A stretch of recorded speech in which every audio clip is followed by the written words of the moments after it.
Boa noite a todos.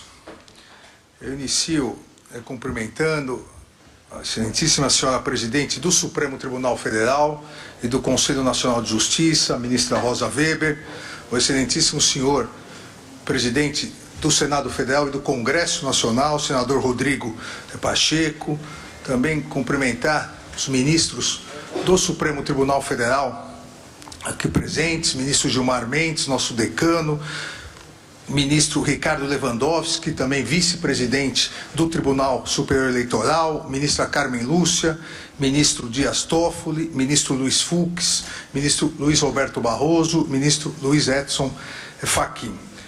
Cumprimento também suas excelências, as senhoras ministras e ministros, senhores ministros do Tribunal Superior Eleitoral. O ministro Corregedor-Geral Eleitoral, ministro Benedito Gonçalves, ministro Raul Araújo, ministro Sérgio Banhos, ministro Carlos Orbach e ministra Maria Cláudia Bucanelli. Cumprimento o Corregedor Nacional de Justiça e ministro do Superior Tribunal de Justiça, ex-ministro dessa casa, ministro Luiz Felipe Salomão. Cumprimento também o ministro Mauro Campbell, do Superior Tribunal de Justiça e ex-ministro dessa casa. Presidente do Tribunal de Contas da União, grande parceiro do Tribunal Superior Eleitoral e de toda a Justiça Eleitoral, ministro Bruno Dantas. Cumprimento doutor Augusto Aras, procurador-geral da República e procurador-geral eleitoral, chefe do Ministério Público da União e também parceiro da Justiça Eleitoral. Cumprimento presidente do Conselho Federal da Ordem dos Advogados do Brasil, Dr. Beto Simonetti, em nome dele cumprimentando todos os advogados e a Ordem dos Advogados do Brasil, que em cada uma das unidades da Federação auxiliou a Justiça Eleitoral na fiscalização das eleições de 2022. Também cumprimento o conselheiro Luiz Fernando Bandeira de Melo Filho, do Conselho Nacional de Justiça.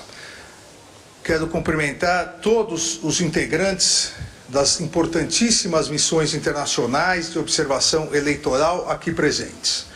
A Organização dos Estados Americanos, a OEA, a União Interamericana de Organismos Eleitorais, a UNIORE, a Comunidade dos Países de Língua Portuguesa, CPLP, o Centro Carter, o Instituto Internacional para a Democracia e Assistência Eleitoral, IDEA Internacional, a Fundação Internacional para Sistemas Eleitorais, a Transparência Eleitoral.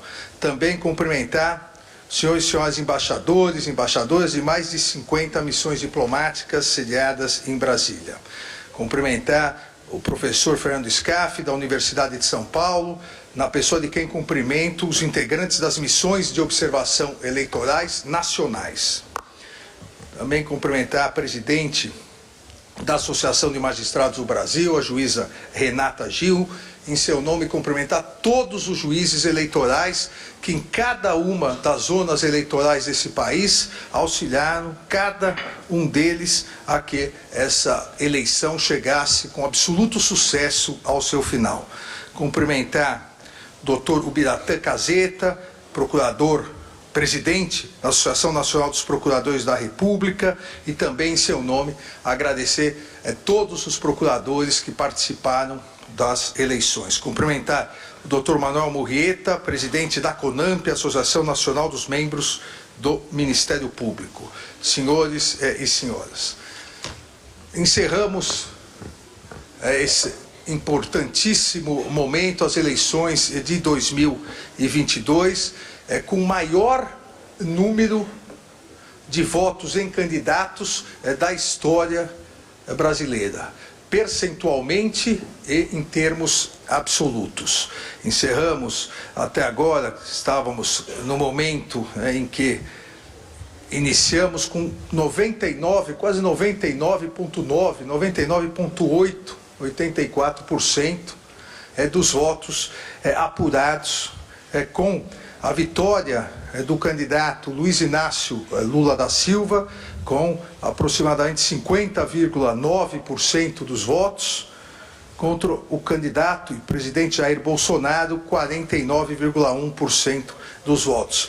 Uma diferença aproximada de 2.100.000 votos do primeiro candidato vencedor em relação ao segundo.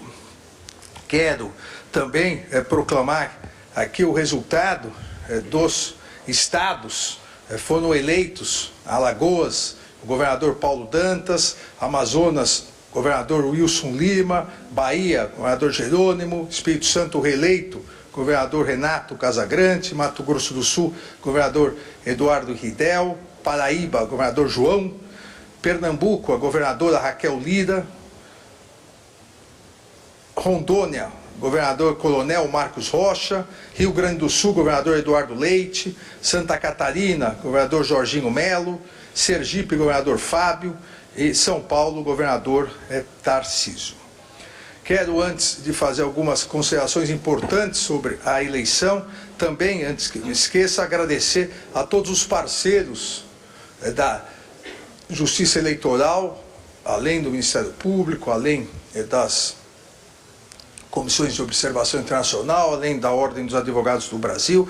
Quero agradecer também às Forças Armadas, que no primeiro turno colaboraram com a segurança em 467 localidades no país e nesse segundo turno em 456 localidades, além do trabalho de excelência de levar as urnas aos mais longínquos rincões do Brasil.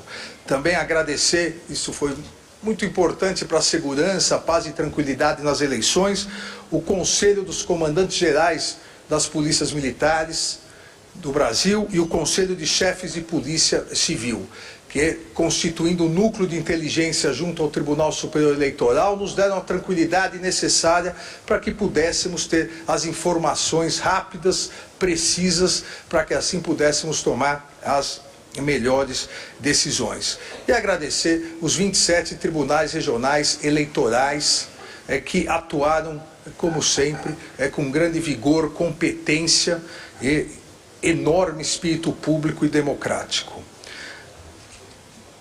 É importante destacarmos que, além do maior número de votos em candidatos da história, nós tivemos uma diminuição da abstenção do segundo turno em relação ao primeiro.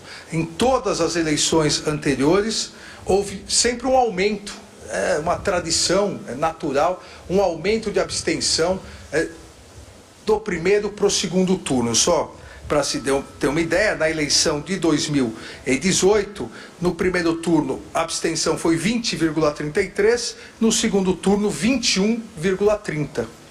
Este ano, no primeiro turno 20,95% e no segundo turno diminuímos para 20,56%.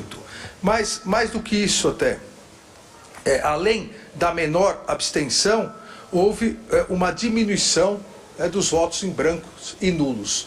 Isso significa dizer que tivemos 75,86% do eleitorado efetivamente escolhendo um dos dois candidatos a presidente da República. O maior percentual de votos, eu repito, da história republicana desde a redemocratização do Brasil.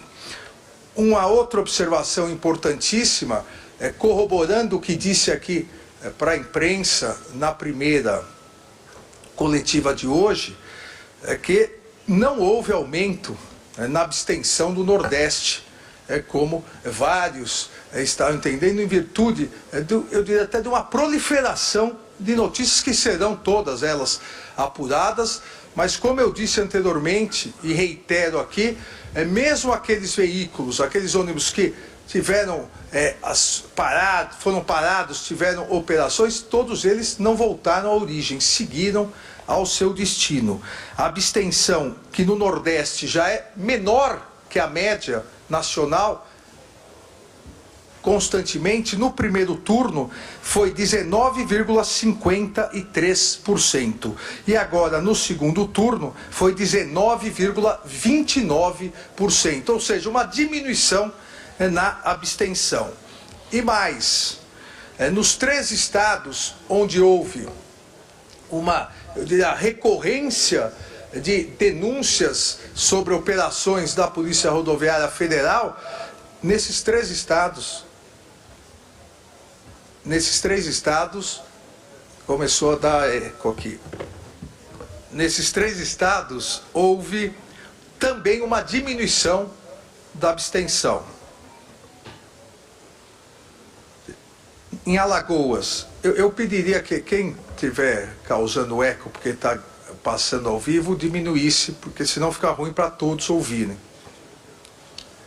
Em Alagoas, nós tivemos no primeiro turno a abstenção de 22,37. Foi o único dos estados em que houve um ligeiro aumento para 23,25.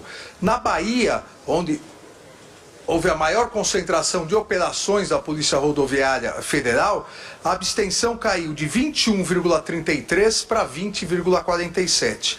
E em Pernambuco, que foi outro local onde muito se disse sobre operações, a abstenção caiu de 18,20 para 17,31. Ou seja, demonstrando que não houve prejuízo aos eleitores.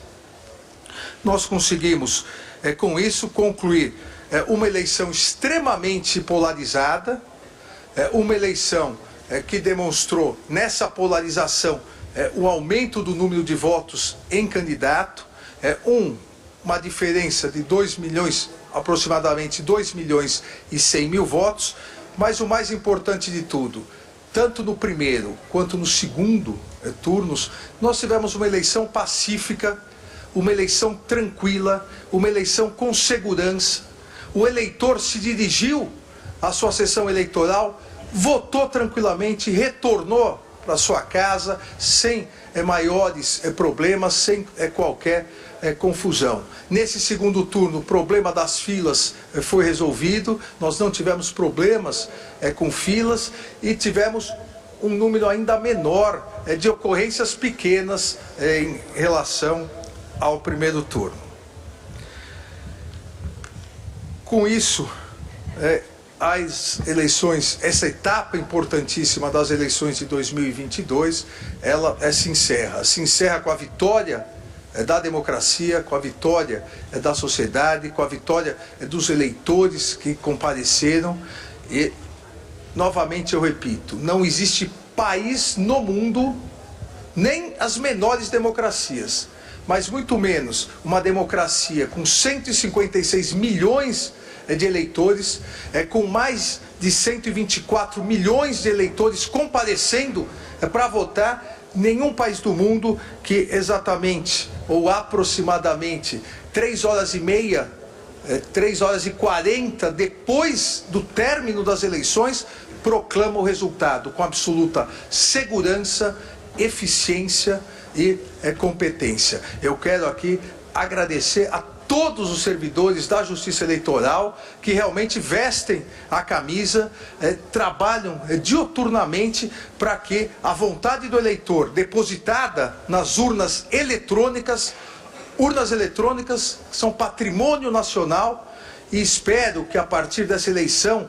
finalmente cessem as agressões ao sistema eleitoral, cessem os discursos fantasiosos, as notícias fraudulentas, e eu diria mais, as notícias criminosas contra as urnas eletrônicas, porque quem novamente atestou a credibilidade das urnas eletrônicas foi o povo brasileiro.